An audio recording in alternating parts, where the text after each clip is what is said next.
ada sebuah perubahan yang mungkin tidak kita sadari. Di banyak sudut kota, pangkalan ojek masih berdiri.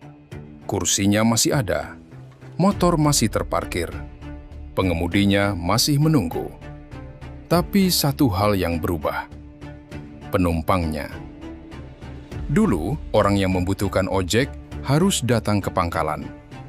Sekarang, penumpang cukup membuka smartphone. Dalam beberapa detik, kendaraan bisa datang langsung ke depan rumah. Perubahan itu terlihat sederhana, tapi bagi ojek pangkalan, perubahan ini berarti kehilangan sumber utama penghasilan mereka. Dan pertanyaannya adalah, mengapa ojek pangkalan bisa sampai tergerus?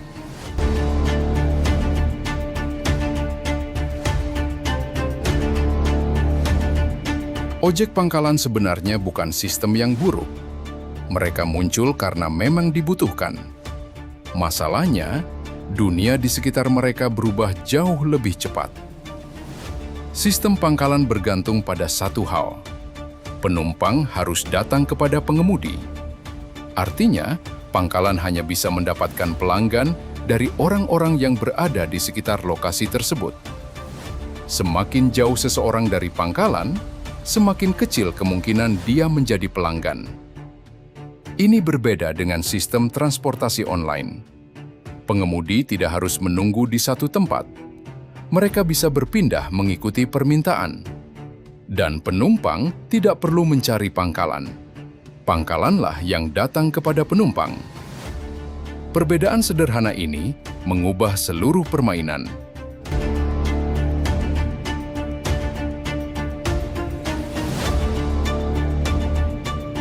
Salah satu masalah yang sering muncul dalam sistem ojek pangkalan adalah harga. Karena tarif biasanya ditentukan melalui kesepakatan. Bagi pelanggan lama, mungkin tidak menjadi masalah. Tapi bagi pelanggan baru, harga bisa terasa tidak pasti. Berapa tarifnya? Apakah bisa ditawar? Apakah harga untuk warga lokal sama dengan orang luar? Pertanyaan-pertanyaan sederhana seperti ini bisa membuat sebagian orang memilih alternatif yang lebih transparan. Di aplikasi, harga biasanya sudah muncul sebelum perjalanan dimulai. Penumpang tahu berapa yang harus dibayar. Tidak perlu menebak, tidak perlu bernegosiasi. Dan dalam dunia yang semakin terbiasa dengan kepastian, transparansi seperti ini menjadi nilai jual yang besar.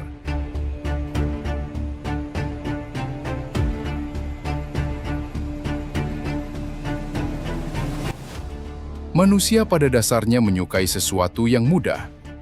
Dulu, untuk mendapatkan ojek, kita harus keluar rumah, berjalan ke pangkalan, mencari pengemudi, lalu berangkat. Sekarang, semuanya bisa dilakukan dari tempat kita berdiri, di rumah, di kantor, di restoran, bahkan di pinggir jalan. Kita tidak lagi mencari kendaraan, kita hanya memasukkan tujuan. Kemudian, kendaraan datang. Dan ketika dua sistem menawarkan layanan yang sama, tetapi salah satunya membutuhkan lebih sedikit usaha, pilihan masyarakat perlahan berubah.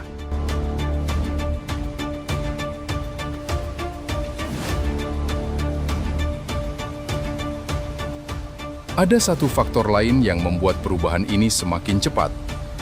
Promo, potongan harga, gratis ongkir, voucher perjalanan. Berbagai insentif membuat transportasi online semakin menarik bagi masyarakat. Bagi penumpang, selisih beberapa ribu rupiah bisa menjadi alasan untuk memilih satu layanan dibandingkan yang lain. Ojek pangkalan tentu sulit mengikuti permainan seperti ini.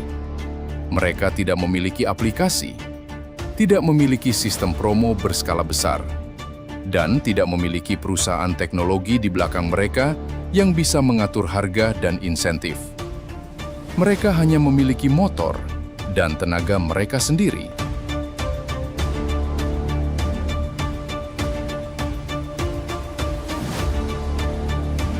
Namun menyalahkan teknologi sebagai satu-satunya penyebab juga terlalu sederhana. karena ojek pangkalan menghadapi masalah yang lebih besar. Perubahan kebiasaan masyarakat. Dulu, orang terbiasa mencari kendaraan di jalan. Sekarang, orang terbiasa mencari kendaraan melalui internet. Dulu, lokasi adalah kunci. Sekarang, data adalah kunci. Dulu, pengemudi menunggu penumpang. Sekarang, sistem digital mempertemukan keduanya secara otomatis. Jadi yang berubah sebenarnya bukan hanya transportasinya, tetapi perilaku manusia.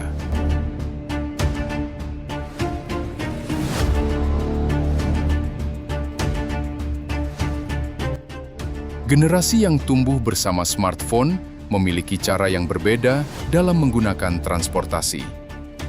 Mereka terbiasa melihat harga sebelum membeli, terbiasa melihat lokasi kendaraan, terbiasa dengan pembayaran digital, terbiasa memberikan rating, dan terbiasa mendapatkan layanan tanpa harus berbicara terlalu banyak. Bagi generasi ini, datang ke pangkalan dan menanyakan harga mungkin terasa tidak praktis. Bukan karena mereka membenci ojek pangkalan, tapi karena mereka sudah terbiasa dengan sesuatu yang lebih cepat.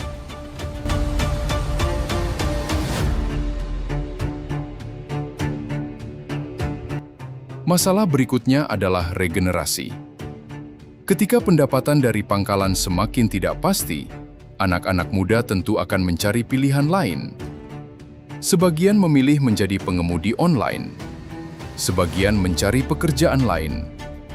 Dan ketika generasi baru tidak lagi tertarik meneruskan pekerjaan tersebut, pangkalan kehilangan sesuatu yang sangat penting. Penerus. Karena sebuah profesi tidak hanya membutuhkan pelanggan, ia juga membutuhkan orang yang bersedia menjalankannya.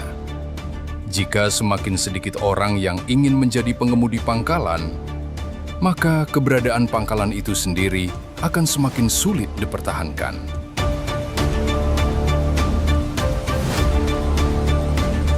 Mungkin, tapi bukan karena mereka tiba-tiba menjadi tidak berguna.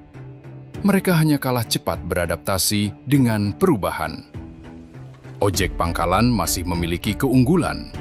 Mereka mengenal wilayah, mengenal pelanggan, memiliki hubungan sosial. Dan di beberapa daerah, mereka masih menjadi transportasi yang sangat dibutuhkan. Namun, dunia tidak berhenti berubah. Dan mempertahankan cara lama tanpa beradaptasi membuat sebuah sistem semakin sulit bertahan.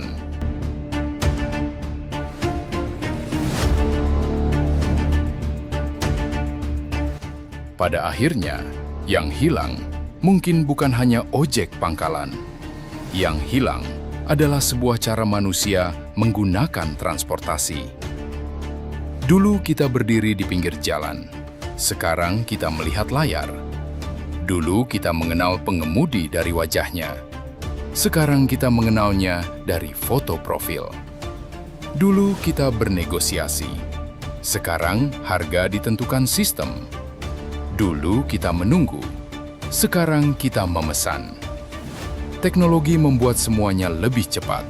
Tapi perubahan itu juga membuat sebagian kehidupan lama perlahan kehilangan tempat. Dan mungkin suatu hari nanti, pangkalan-pangkalan yang hari ini masih berdiri hanya akan menjadi sisa dari sebuah zaman. Sebuah pengingat bahwa sebelum semuanya bisa dipesan melalui layar, pernah ada manusia yang hanya bermodal motor menunggu di pinggir jalan demi mengantarkan kita pulang.